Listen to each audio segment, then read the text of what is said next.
Today's episode is brought to you by the Tax Defense Group. Due to the global pandemic, the deadline to file your taxes for 2019 was pushed back to July 15, 2020. If you haven't filed for 19 yet, there's good news. The Tax Defense Group can e-file your taxes for you. The process is quick, and for millions of people, you'll get money back. Call the Tax Defense Group today at 800-850-7973 to get started. That number again is 800-850-7973, and you can visit them online at thetaxdefensegroup.com. Today's episode is also brought to you by Writer Junkie. Are you thinking about starting a business or a side hustle? Writer Junkie offers website development, content writing, and SEO services for businesses. Call Writer Junkie today at 805-587-7966, and you can visit them online at writerjunkie.com.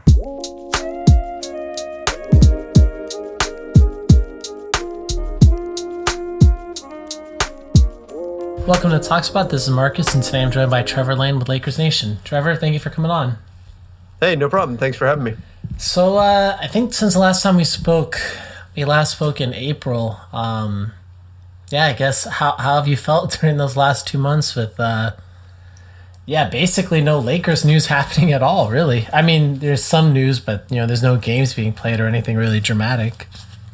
Yeah, it's been rough. I've definitely been missing Lakers basketball. I mean, I've been going back and digging into all the old games on my DVR from this past season and everything, and on League Pass and all that. And, that's kept me going a little bit, but it's not the same. I want to see live games. I want to be able to interact with fans as we're watching games and all that. We haven't had that. So, I'm chomping at the bit for it to come back, but it feels like we're so close that I can hang in there just a little bit longer. Well, I think the last time we spoke, not only, was no sports happening back in April, but that was kind of like the bleakest time, I feel like, for the quarantine and everything. Probably, when it began in probably April, at least for myself, that to me seemed like the bleakest time. And now, in a lot of places, or most places in the country, it's kind of the easing up. So now there's more things kind of happening and people talking about things happening. Yeah, but with that being said, there's still definitely, some obstacles in the NBA, and I guess just from your observations, just kind of following everything and just being involved with really covering the team. How do you feel about the prospects of the season restarting? Like, if you had to put odds, what would you say the odds are that the NBA season will resume in the end of July? I think it's pretty confident that it's going to come back. They're going to restart. So I'd say 99%. Obviously, there's some like we eased the restrictions and all of that kind of stuff, and you've got a lot of states that are opening up. Then some states are finding out that probably was a little bit premature. Like, we're seeing cases spike up in Arizona and unfortunately in Florida as well, which is where Disney World is. So that's certainly a concern. It's a concern all over the country. But as far as just the NBA goes, they've got they are moving right ahead. They're putting out dates. They're putting out their protocol. They're putting out all their information. And then you've got this group, Kyrie's coalition, as it's being called, of players that are pushing to not play, and they're making the argument that playing would distract from the Black Lives Matter protest movement and everything else that's going on there, and they feel strongly enough that they would consider sitting out. And I don't know if it's going to come to that. I don't think that's going to actually stop games from occurring. I don't know how many players are going to be involved at this point. I think that once a dialogue gets opened up with the league there, it'll be okay. But you know what? I've been optimistic that the NBA is going to come back since as long as it's shut down. I've been optimistic that it's going to happen, that there's just too much on the line, too much money involved for it to not happen. So I'm going to stay that way. I still think I'm very, very confident that the NBA is coming back. Yeah, and I feel a very similar way. I've interviewed Andy Bernstein a couple times since the lockdown began, and he's pretty much in the same agreement that you are, where just the idea that it's gonna come back. I think the last time I spoke to him, there were no dates yet. I think it was like a week before all the news really started coming out about it's for sure going to be Disney World and this and that. But I agree with you. Like, I definitely think the season will come back. And it starts getting really complicated. Even you start thinking about next season and how is that going to impact people's, like pay and the teams, like salary caps and everything. It could be a huge mess. And I don't know. It's definitely, these are really choppy waters to go through. Along with everything else, but even just, steering a sports league. It's possible that if the MLB season gets canceled, I know this isn't basketball, but if the MLB season gets canceled, I mean, is Rob Manfred going to be considered the worst, the worst commissioner in all of American sports history? The two worst cheating scandals in the sports history happened under his watch, and then this failing to negotiate the restarting of the season. I mean, I don't know. Oh yeah, that's an absolute disaster. What just a dumpster fire that is with Major League Baseball. And I can't even say, hey, I'm picking a side or anything. I guess in general, I'd probably lean more towards the players. But I mean, to keep things on the NBA focus, what's going on with baseball is exactly what I was worried about with the NBA. That, when Adam Silver, there was a period where it looked like Major League Baseball was coming back. MLS Soccer was talking about coming back. The NHL was getting their plan set. And the NBA was staying quiet. And they hadn't come out with anything yet. And my concern at that point was, what's going to happen if all of these leagues have their plans set, and we're hearing about the German Bundesliga coming back and the English Premier League are coming back, and all these things are happening, and the NBA is staying silent and they're not back yet? Well, obviously, by contrast, everybody is going to go, well, what's wrong with the NBA? Why are they not coming back? What's really happening? And that was going to shoot a lot of scrutiny at the NBA, and I didn't want to see that happen. And so, and this is exactly why, because we're seeing this breakdown in baseball where what an opportunity they had that they have completely blown. They had a chance to be the first sport back. They had a chance to come back, start their season, be the only thing on for a sports-starved country to watch if they could figure things out, and they could not do that. And whoever is right in this situation, I don't know that it matters all that much, because it's millionaires versus billionaires, and the average person is not going to relate to that. So they blew it. I hope they can figure things out at some point and come back. But I'm definitely glad the NBA didn't get put in that spot, because now we're seeing just how ugly that can be. Well, I mean, even like the NBA, I mean, the issue that it seems like, that exists, the way that it's coming across, it just seems so. I mean, I know everything's about money. Like, I mean, I understand that, and these are players that you have worked their whole life to get to that level, and I'm not going to say they shouldn't be paid, but I mean, in the MLB, that's what it seems like to me. Like, this is all about money, and they just don't want to compromise. And I don't know. I mean, I just look at the MLB and I just think, man, how did the MLB just totally ruin their reputation basically within like a 7 months period, 7.5 months? They went from being the league that's kind of, they're under the radar in the same way that the NHL is, but they're like not as under the radar. I mean, it seems like you especially watch like, Fox or ESPN. I mean, they're always talking about football and basketball, and then occasionally, very occasionally, some baseball, and every blue moon there's hockey, or that one guy with the mullet that goes on ESPN. He'll talk about NHL, but like, yeah, I mean, now, yeah, you're right. I mean, it just looks like a whole mess, and with the NBA, I mean, it's a tough situation. I mean, I could definitely understand both sides of the argument that the players have, and yeah, I mean, it'll be really interesting to see the resolution. I mean, I saw today that Kyrie Irving threw out the idea about them creating their own league, like the players creating their own league. Well, now I'm just seeing right now, I'm refreshing Twitter here as we're talking, and I'm just seeing it's coming out now that Kyrie's saying he didn't say that. He didn't say, okay. Which makes a lot of sense if he didn't say that. And that was, I believe it was Taylor Rooks who was reporting that Kyrie was saying that wasn't the case, which again would make a ton of sense, because him saying, let's start our own league, I just can't see that, that being the case. That would be very, very surprising. But this is Taylor Rooks from Twitter just now, 6 minutes ago, said, sources tell me Kyrie Irving never stated that the Nets should begin their own league in response to the bubble. And then after the report came out, he left a group chat. Apparently somebody else put it out there that's what he was saying. So in any event, now he's saying he didn't say that. But regardless, if he did, that's crazy. That's madness for players to go try to start their own league, and a giant fight that would be a whole, beyond a can of worms. Would you be surprised if 5 years from now, if Kyrie Irving, being totally healthy, was not actually playing in the NBA anymore? 5 years from now, if he's completely healthy? Yeah, what completely. Is he? He's what, 30 right now? No, I think he's like 27. 27? He's younger than I was thinking. So that would surprise me if he's only 27 right now, if he was to not play. Oh, yeah, okay. All right, yeah, he's 28. So 28. That would surprise me. because then you're talking about a 33-year-old Kyrie. Even if his athleticism wanes, his ball handling skills are enough to where I think he would still find a team somewhere, assuming he wants to play. But he's got I suppose your point would be that his personality is such to where maybe he just decides he doesn't want to play anymore. And I guess that's possible. But in terms of like physical skill and everything, I think if he wants to play, he'll still be playing. Yeah, I mean, I'll be honest with you. I mean, Kyrie, I mean, I think I feel like he's one of my favorite non-Laker players. Like the way, I mean, I don't know, like especially when he was on the court, but even just off the court, I mean, he's so unique. And, I mean, the last few days on Twitter, they're showing the replay of the 2016 finals. Mm-hmm.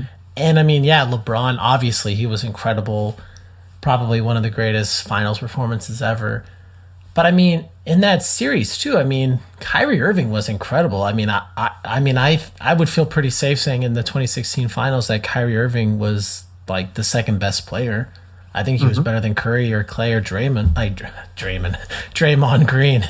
But yeah, no, he was incredible. And I mean, I still think Kyrie, I mean, I still think he has a lot of that magic left. I mean, this guy, yeah, I mean, he's definitely, he's an incredible player. I mean, it would have been interesting to see if the Lakers had gotten him this offseason, if it could have been Kyrie, Anthony Davis, and LeBron, but that's a whole other conversation. But one thing I wanted to ask you a little bit about is, so obviously there's a little bit of this talk about Avery Bradley and Dwight potentially, not coming back for the Lakers. And I think more of the talk about Dwight, that he might not play in this, whatever you want to call it, the restart of the season.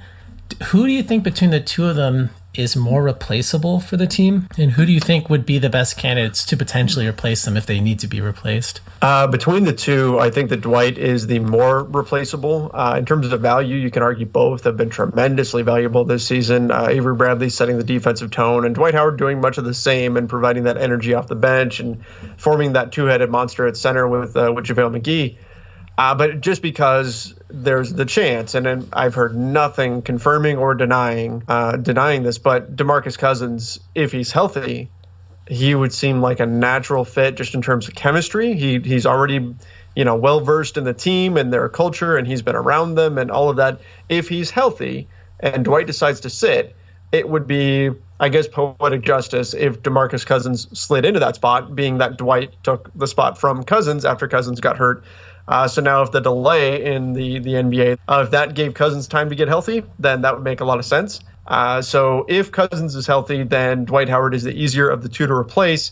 You look at what's out there to replace an Avery Bradley, and there's not much. J.R. Smith, Iman Shumpert. The bottom line is there's nobody that can do the things defensively that Avery Bradley does and can provide that kind of value there. So both of them would be a gigantic loss. I said it on our show the other night that, right now the Lakers have been the betting favorite to win an NBA championship this season. And I think if they lose Dwight Howard and Avery Bradley, I would no longer consider them the betting favorite. I think it's that big of a difference that they make out there on the floor. So, but neither of them has specifically said, I'm not playing, right? Like, I'm hoping that this is more of a bargaining thing, and it's something just to kind of hold the NBA's feet to the fire and get them to take action on some things.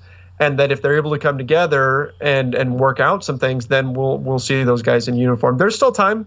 There's still time to figure it out. They've got, about a week to kind of get things sorted before they have to report back and make it official what they're going to do. They have till June 24th is the drop dead date. If they absolutely decide they just do not want to play, they're not going to come back. So there's still time to figure it out, and I'm going to stay optimistic on that too, that they will indeed play. See, I mean, I look at a player like Dwight Howard, and I know that now, I mean, if you're going to make a power ranking of, the top 100 players in the league right now today, I don't know where Dwight falls in that. I mean, I'd have to probably think really hard, like, where could he fall? Like, where would he, where does he rank? And, I mean, I'm sure there's going to be a lot of people who would have different opinions about it. But one thing that I will say about Dwight is that, like, he still has a lot of name recognition. Like, a lot of people, they still know who he is. Like, I think even people that even casually follow the NBA or, maybe they watch a couple games every year or they haven't watched a game in years. I feel like a lot of people still know who Dwight Howard is. Mm-hmm. And I don't know, I feel like maybe in a sense, I wonder if there's more of a chance that he won't come back compared to Avery Bradley, I mean, really, outside of being a basketball fan, I don't really know that many people that would really know who he is. I mean, he's not like a really famous athlete, But Dwight, I don't know. And I mean, I guess it even raises the spectrum. You kind of raised this point. It's like, I don't know, with Dwight, or if let's say you replace him with DeMarcus Cousins, like, I don't know, how much time would Dwight even play, let's say, and let's say the Lakers play the Clippers in the conference finals and they play the Bucks in the finals.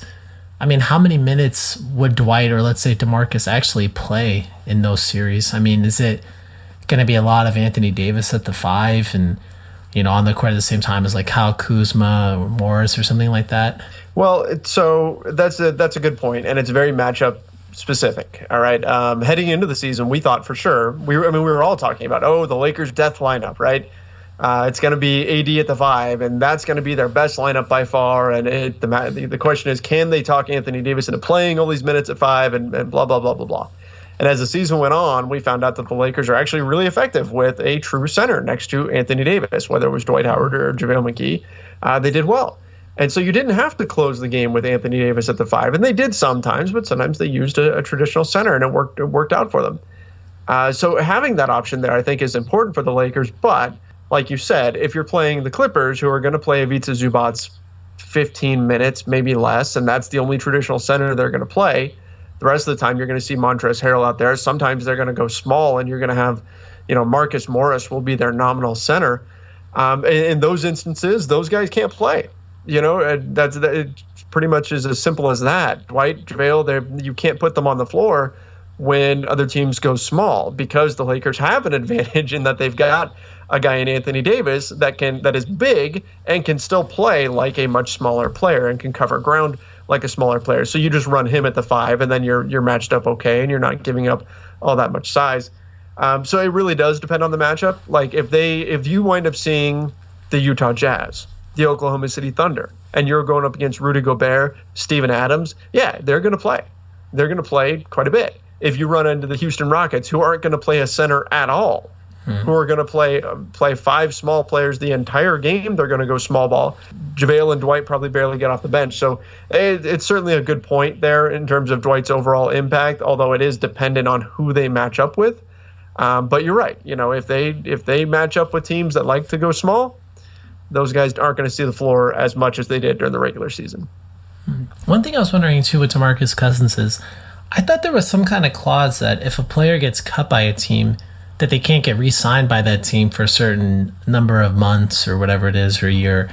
Am I imagining that kind of clause, or does something like that exist? No. So what you're thinking of is there's a clause where if a player is traded by a team, he can't return to that team, and that's as a free agent, I believe, and that's for a full year. Okay. And originally it was like 30 days. What was happening was teams were including players in trades, and this was years ago, they were including players in trades with the understanding that the receiving team would immediately waive that player, and that player was going to turn around and sign a new contract and re-sign with the original team. Like I remember the Cavs did it with Jadrunas Ilgauskas, and so he got a week off, something like that, while they were dealing with all the paperwork and stuff, and then he's right back with his original team, and they didn't really have to give up anything. It's it's cap circumvention. It's getting around the parameters of the CBA in order to make a trade legal by saying, hey, we're still sending out this much money to the other team, and the NBA shut down that loophole. So that's what you're thinking of, where a player can't come back. But Cousins wasn't traded. He was just waived. Mm-hmm. And you can waive and re-sign a player as many times as you want. So Cousins is completely eligible to come back to the Lakers if he decides, 1, that he's healthy, and 2, that he wants to play. Because, he theoretically, on the same token, like, let's say, whoever, the Rockets or, God forbid, the Clippers, if they wanted him and, he was willing to sign with them, he could also go there as well, right? Yeah, he could. And that's something I was thinking about today. So it came out that we still think the transaction window is going to open around June 22nd. And it came out that players will have until June 24th to tell their teams whether or not they're playing. And I thought, gosh, it would be such a Clippers thing if, say, June 23rd, if the Lakers still don't know for sure what's happening with Dwight Howard, the Clippers make a hard push to go get DeMarcus Cousins, because that's been their MO. They like to make keep away moves, not moves for players they particularly need. Like they were going after Darren Collison hard, and 80% of that push for Darren Collison was about keeping him away from the Lakers, and ultimately he decided not to play at all. But they like to go and make moves to keep guys away from the Lakers, and so it wouldn't surprise me at all if they made that push. But at the same time, Boogie is so ingrained into the Lakers, and they have jumped through so many hoops to keep him with them. Even once they waived him, they asked for permission from the NBA to make sure that he could continue rehabbing at their facility. As far as I know, he's been part of their group text still. He is still as part of the team as you can be without actually being under contract with the team. So I would have to think at the end that will matter. But again, I wouldn't put it past the Clippers to try something like that. And I think one thing too that I think a team like the Lakers, where they have a little bit of cachet or they have a little bit of equity with Cousins, is the fact that you remember earlier last summer, I don't know when it was, maybe like August or September, like Cousins had that incident with, I think it was his ex-wife or his the mother of one of his kids, and when he threatened her. And the Lakers, I thought they were going to cut bait. I kind of thought, the Lakers are going to, walk away from this guy, especially considering the fact I think by that time he was already injured. So I was thinking, okay, well, the Lakers are probably going to cut it. And they did it. I mean, I don't remember what the team said. I feel like the team probably had some kind of official statement of some kind, but I don't remember the team really coming out and condemning him. Yeah, no, and I don't recall either off the top of my head what their official response to it was. I think that, the standard one would be to just kind of let law enforcement do what they're going to do and do their investigation, and then the team would do their own investigation as well and get the facts before they release anything. But they took a gamble on DeMarcus Cousins. They signed him for $3.5 million, which that is, I said at the moment they signed him, that is a gamble you take all day, every day. Yeah, he's an injury risk, but at $3.5 million on an expiring deal, your risk is minimum. Like if he gets hurt and you have to waive him, which is what ended up happening, okay, you've lost $3.5 million and you tied up a roster spot for half the season. But if he doesn't and he can play, he's one of the more skilled centers in basketball. And if he could be 70%, 80% of what he was, you've got a player that is worth way, way, way more than that $3.5 million that you paid him. So they took a gamble on Cousins, and they made sure that once he did get hurt and they knew that they lost the gamble financially, they made sure that they still stood by him. Because you have to understand the mentality of a player, the struggles he was going through. Having 3 injuries in a row like that, going from the Achilles to the quad to now the ACL, that's difficult. And to rehab on your own it's lonely, it's hard. And so the Lakers did the right thing, and they rallied around him, and they kept him part of the team, and all of that. And they've stood by him. So I think Cousins next season is going to sign somewhere for the veteran minimum. I think he's going to be on kind of a make-good contract, prove that you can stay healthy. And I sure hope that he signs that with the Lakers, because I think even on that kind of deal, it's the same thing. He's going to be a value, and it's a risk that you take. And just to finish up my kind of ramble here, I think that the Lakers also sent a message to the league, to free agents around the league, that, hey, look, obviously this didn't work for us, but we care about our players. We care about these guys. It's not just they're not just a trade chip. You're not just something that we're gonna ship out. And that's something that people have been saying when they moved Lonzo Ball and Brandon Ingram and Josh Hart. So that was, proving to the rest of the league that, hey, we really legitimately care about our players, and we're going to stand by Boogie Cousins and give him every opportunity to heal and get better and be the player that he could be. So, like I said, I think that ultimately, if there's the opportunity for Cousins to come back, I think it will be with the Lakers because of all those things. Yeah, I totally agree with you. And I also think that next season, I feel like there's a better chance than not that he'll be a Laker again. And I think for Cousins, I hope that, I think it's realistic to think that going forward for the rest of his career, or at least maybe until, let's say, the last year or two of his twilight or something like that, but I kind of feel like he can at least be as talented or as good as, I don't know, Brook Lopez of last season. Like this really good center who can do a lot of things but isn't, necessarily going to be like the star. And I feel like DeMarcus still has a lot in him. Like I feel like, you mix that with the team of LeBron, Davis, and let's say the Lakers make a move for, a normal point guard, or at least to get Rondo out of the rotation, I mean, I think DeMarcus still has a lot. I mean, it's so weird because I feel like, you mentioned earlier that these kind of like athletic defensive bigs and McGee and Howard, I mean, they work so well with Davis because, they really didn't demand a lot. It was, hey, if you're right underneath the hoop, we'll give you the ball for an alley-oop or something. But, we're not really asking you to really average, 15 points a game or anything like that. It's basically when you can score, and if you can't, then, that's fine. But I feel like Cousins, I mean, it's kind of a totally different dynamic. I mean, I don't know if Cousins, let's say next season, if he's back to 100% healthy, I don't know if he's only going to average 8 points a game, let's say, or, 8 and 12. I feel like he's going to probably want a little bit more than that, but who knows? That could potentially be a good thing. But, I wanted to ask you too, I mean, I feel like one move that is kind of a little bit or I don't want to say under the radar, but at least not really spoken about since this whole virus struck is Dion Waiters. Like, I think a lot of people might have forgotten that he's actually on the Lakers. I mean, do you think him or Markieff Morris or both, do you feel like they're actually going to make an impact? Because I've been listening, like I heard Bill Simmons, he said on one of his shows recently that, the buyout guys, more often than not, they don't actually do anything. They sound good, and he just keeps ragging on this idea. It's like, these buyout guys have a long track record of not working, even if they're people you've heard of their names. Do you think that that'll be the case with the two of them, or do you feel like, they actually could do something significant in the playoffs? No, I think so. Let's start with Markieff Morris. I think in his case, you've got somebody who can do something, at the very least fills a need. If you believe that either Morris or Kuzma can chase wings around, because that's one thing that the Lakers have needed. From back in July, we've been saying that, look, the Lakers are lacking a wing defender. You don't have that guy that's that, 6'7", 6'8", that can defend the other team's best wing players. Your Paul Georges, Kawhi Leonards. We've seen Kentavious Caldwell-Pope, who's 6'4", maybe 6'5" on a good day, trying to defend those guys. And that's a tough spot to put them in because they just don't have that guy with that size.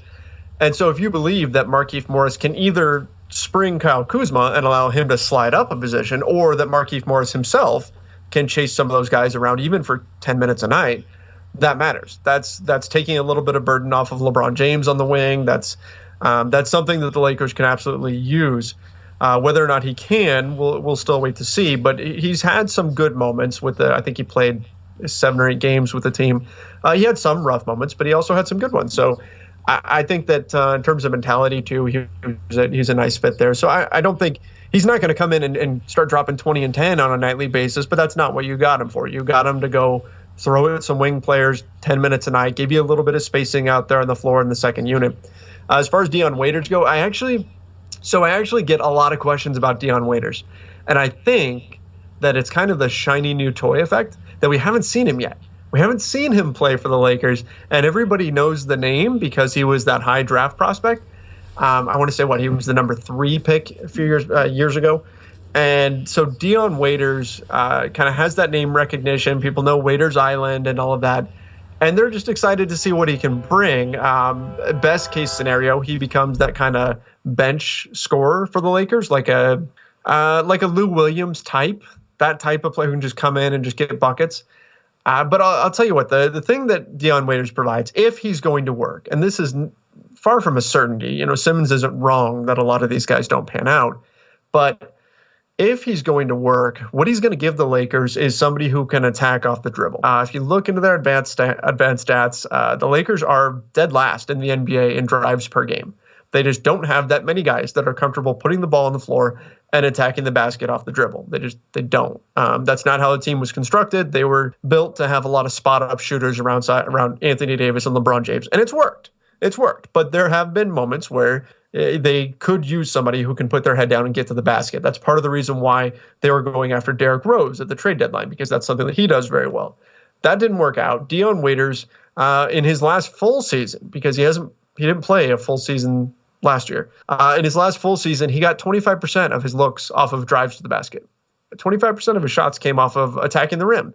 And so I think that's what the Lakers see. That's what they can get out of Dion if it works. And so that's what it is, really. You're finding another option. You're finding something where if everything is breaking down, We put this guy on the floor. Maybe he can get into the paint. Maybe he can split a seam somewhere and create something for us. It's another arrow in the quiver for Frank Vogel to call upon. And so that's what they are. I'm not expecting major minutes for either of those guys, but I get exactly what the Lakers were looking for in them. And I feel like with Waiters, I mean, I think you're right for each. I mean, I think with Morris, I mean, it's probably just he's going to be there for his defense and just this idea of having another body out there. But I feel like with Waiters, I mean, I guess there is there is an opportunity for him to, like, you know, score, because we don't really have a lot of scoring guards, really. I mean, honestly, like, you know, Bradley and Rondo and Caruso aren't really scorers, and, you know, I don't really think Quinn Cook is going to play that many significant minutes in the playoffs. So, I mean, Waiters, I feel like there is an opportunity for him. But, yeah, I wouldn't be shocked at all if, you know, he plays, you know, 5 minutes a game in the first round of the playoffs and then he doesn't suit up again for the rest of the playoffs. I mean, that wouldn't shock me at all. Although, I mean, I would be open to it, though. I mean, if he played great, I mean, that would be awesome. Well, I can say from following him on Instagram, the dude has lost some weight. Like, he's in shape. He really worked hard. He was posting all these videos of himself on the exercise bike, just drenched in sweat. I mean, it looked like he's coming inside out of a monsoon or something like that, or just jumped to the pool. He worked hard. He dropped something like 13 pounds or 14 pounds or something along those lines. He's in shape. He's motivated. And who knows? You know, maybe it works out for him. That's going to be the benefit here for the Lakers, right? We're talking about, you know, when they go to Orlando, there's going to be 8 games. They're going to play 8 games before they start the playoffs. And they have a 5.5 game lead for first place in the Western Conference. So they've got a pretty solid lead there. I don't think there's a lot of concern that they're going to get caught for first place. So that gives them a little bit of leeway for Frank Vogel and the coaching staff to play around with some things. And that's where you slide some minutes to Dion Waiters and you find out, can he help? And if the answer is yes, great. Now you figure out what your rotation is going to look like. And if the answer is no, it didn't really cost you anything. You know, it's a dart throw. And if it works, great. I mean, it's crazy to think, but are we going to potentially see a world in which, you know, there's a game 5, Lakers versus Clippers, and on one time of the court, are we going to see Cousins, Davis, LeBron, and Dion Waiters at the same time?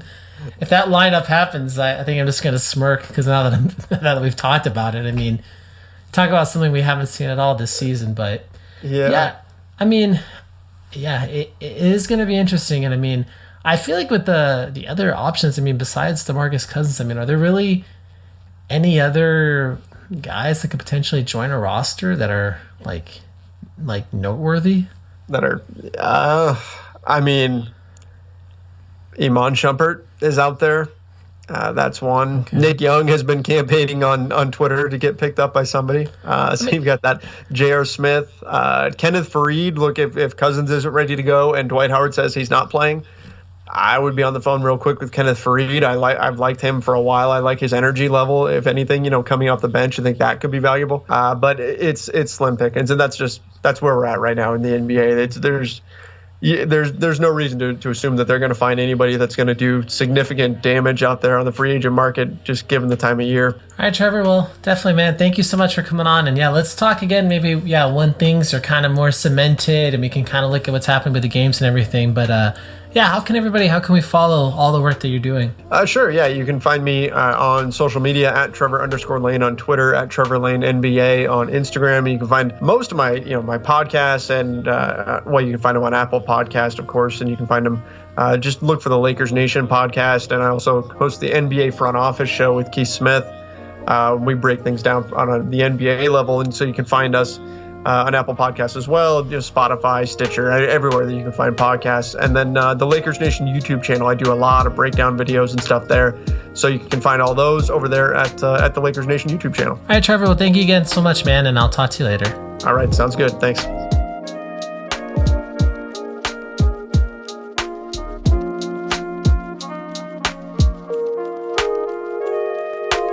We want to thank today's sponsors again, the Tax Defense Group and Writer Junkie. You can contact the Tax Defense Group at 800-850-7973. And Writer Junkie's phone number again was 805-587-7966.